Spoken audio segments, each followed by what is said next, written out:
So let me save you some frustration, some headaches, and possibly few rejected BPOs, because after doing several thousand of BPOs over the years, I've noticed something. The mistakes new BPO agents make are usually not complicated. They're actually very predictable.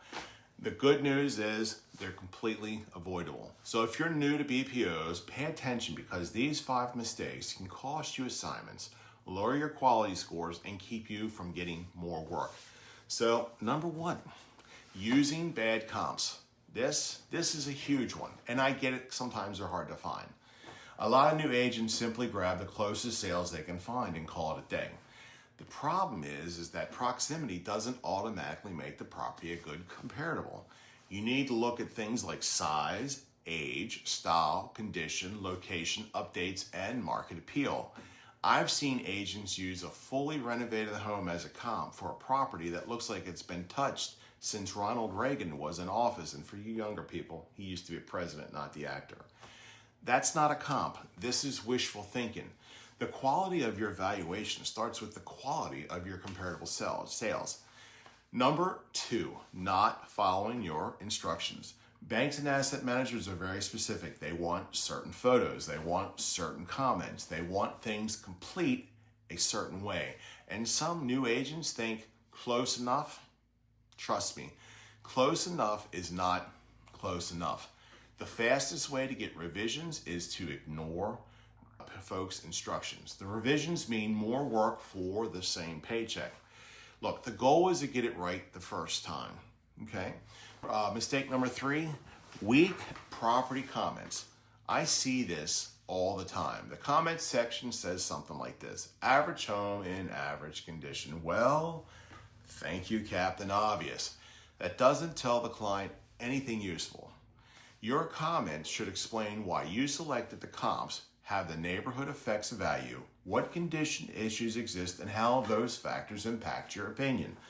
The better your comments, the fewer questions you'll receive later. Mistake number 4, crappy, poor photos. This one drives clients crazy. Blurry photos, missing photos, dark photos, photos taken at weird angles, photos that somehow include the agent's finger in half the picture, elbows, people, you name it. Remember, the client is often hundreds of thousands of miles away. Your photos are their eyes, hundreds of thousands of miles. Take clear photos. The more you take, the more you think you need, the more you take. Double check them before you leave the property, because driving back to retake the photos is never fun. Ask me how I know. I've done it, been there. Mistake number 5, chasing speed instead of accuracy. New agents think success means doing as many BPOs as possible. The reality is accuracy beats speed every single time.